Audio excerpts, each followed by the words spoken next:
各位街坊，大家好，我係詩詩姐。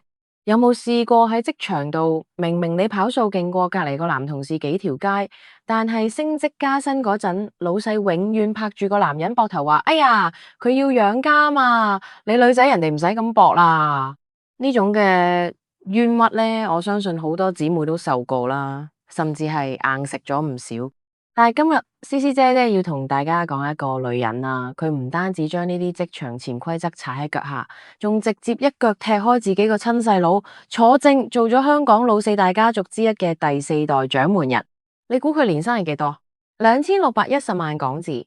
當年直接力壓首富李嘉誠個仔李澤鉅嘅2380萬，成為全港華資企業最高薪嘅女 CEO。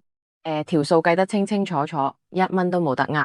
佢就係被稱為銅鑼灣最強包租婆嘅希慎興業掌舵人，亦都係啱啱先宣布即將由恒生銀行董事長職位退任嘅超級女強人李韻蓮。講開又講，要明白呢個女人有幾狠，點解佢可以喺男人堆入邊殺出一條血路？首先，我哋要由佢個極度神秘，甚至帶點血腥嘅家族講起。好多人都話李氏家族係名門望族，做咗好多善事。但我話你知，真相係佢哋家族嘅第一桶金係用無數人嘅命換翻嚟嘅。大家記唔記得歷史書講嘅鴉片大王？冇錯，李韻蓮嘅太爺李良奕當年去美國舊金山做礦工淘金，捱生捱死翻香港。最初只係開咗間滯銷嘅男士內衣鋪仔，窮到窿。點知後來咧，佢個仔咧，即係家族奠基人李希慎咧，竟然睇中咗條絕路，喺港英政府嘅合法保護下咧，壟斷咗港澳兩地80%以上嘅鴉片煙土生意。各位老友記，你諗下80%嘅市場份額啊！一邊咧就係無數煙鏟傾家蕩產賣妻來子嘅慘況，另一邊咧就係李家大宅入邊金碧輝煌夜夜笙歌。呢個咧就係最赤裸裸嘅等價交易啦！成個家族嘅百億根基根本就係用人命同家庭破碎填出嚟嘅。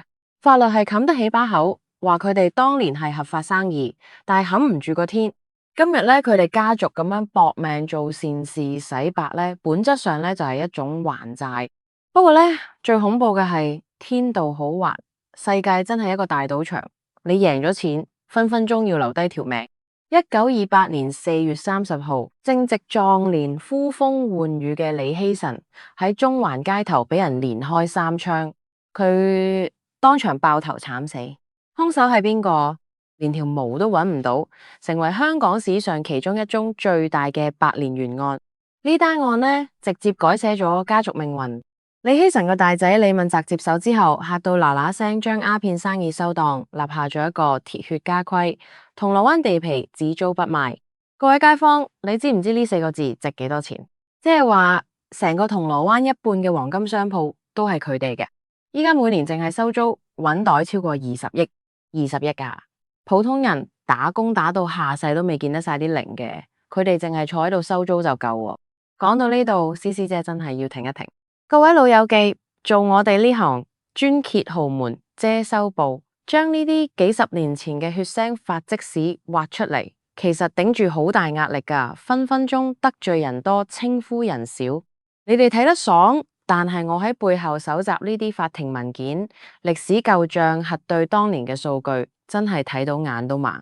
依家 YouTube 個推薦算法好現實嘅，如果你哋睇完唔撳個熱推，唔俾個 like，系統就以為冇人睇，我條片就會沉咗落海底，詩詩姐嘅心血就白費啦。咁所以如果你覺得今日聽得過癮啦，覺得詩詩姐講出咗你心聲，麻煩大家順手俾個推點個讚，就當係請我飲杯茶潤下把口，等我有氣力繼續同大家爆大鑊。好啦，多謝各位街坊撐場，我哋繼續講返呢場豪門大戲。頭先講到李家洗白上岸啦，變咗收租王啊！但係命運呢樣嘢萬般皆是命，李家好似中咗魔咒咁，由李希慎被暗殺開始，就一路陰盛陽衰。到咗李韻蓮阿爸，即係 TVB 創辦人之一李孝和過身之後，成個家族面臨青黃不接，啲男人死嘅死，退嘅退。呢個時候企出嚟撐住頭家嘅唔係邊個阿叔阿伯，而係李韻蓮個阿媽陸岸群。呢位太太咧，平時着住靚靚旗袍啦，表面上係個溫婉闊太，但係其實骨子裏面係個超級狼死嘅投資天才。佢同班叔父輩講明，我唔識搞你哋啲工廠實業，但我識玩錢。佢睇準時機，預料到汽水市場衰退，精準拋售 TVB 同其他實業股權，然後瘋狂炒賣美元、日元同藍籌股。結果點啊？硬生生將家族幾十億資產翻滾到幾百億，你話係咪荒謬？男人打生打死搞工廠，不如一個女人坐喺冷氣房炒外匯。呢個就係金錢世界嘅鐵律，錢從來唔認男女，只認眼光。喺咁嘅母系強人撐起半邊天嘅環境長大，你估李運年會係嗰啲等分身家嘅溫室小花？錯啦，佢13歲毛都未生齊，就俾屋企人掟咗去英國。孤零零一個人，冇保姆冇司機，你諗下，一般細路女仲喺度攬住公仔撒嬌，佢已經要自己面對異國嘅歧視同功課壓力。佢唔單止冇喊住返香港，仲硬頸度考咗個大律師牌返嚟。但係最癲嘅係，佢嫌做大狀幫人打官司太慢，一個轉身直接殺入華爾街，由花旗銀行最底層嘅見習生做起，一路廝殺，搏到去投行高管。我仲記得當年跑財經新聞，聽啲華爾街老行專講，呢個香港女人做嘢狠過啲男人，咬住嚿肥肉絕對唔放口。呢份履歷出面嗰啲拜金二世祖同富家子弟讀完都要跪低。好啦，喺外面打完牧人行啦，2012年咧佢正式回歸香港嘅。呢個時候戲肉嚟啦，豪門要選第4代掌門，出邊啲 PR 公關稿寫到好靚，話咩母親同家族重能力不重性別。各位街坊唔好咁天真啊！豪門揀太子從來都係一場你死我活嘅暗戰。李允年有個細佬叫李憲彬，同樣係牛津大學畢業，同樣係家族企業非執行董事。論實力、論資歷，大家叮當馬頭。喺子承父業、天經地義嘅華人社會，點解最後係家姐坐正，一腳踢開細佬？只有一種嘅解釋，就係成個家族計過條數。家姐嘅國際投行背景，佢喺華爾街練翻嚟嗰種冷酷無情，可以幫家族企業帶嚟最大嘅利益。所謂重能力，潛台詞就係阿妹個算盤計出嚟嘅價值比你細佬更大，更符合成個棋盤嘅利益。呢個就係豪門，冇溫情，只有最赤裸嘅等價交易。你贏唔到，唔係因為你係細佬，係因為你個價位唔夠高啊。李允年接手之後呢，交出一份令全世界收聲嘅成績表。佢做咗恒生銀行史上第一位女董事長，又係匯豐銀行董事，連馬雲嘅阿里巴巴集團都要特登請佢去做獨立董事。2024年3月，佢以97億港幣身家穩坐胡潤全球富豪榜。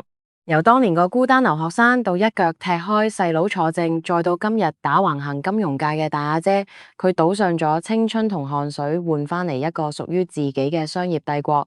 咁所以各位街坊，尤其係各位姊妹，唔好再俾女人係附屬呢種鬼話呃到。李允年嘅劇本從來都係自己寫，我成日話靠自己先係王道。女人可以溫柔，但係關鍵時刻必須夠硬淨。想贏得世界尊重，你首先要令自己強到冇人敢睇小。回恨佢同佢家族嘅百年風雨，從血腥嘅鴉片原始積累，到銅鑼灣嘅收租霸權，再到今日女性掌舵嘅金融帝國，其實本質上都係一場又一場嘅權力與金錢遊戲。咁用句最老土但係最真實嘅說話，金線以下眾生平等，實力面前男女一樣。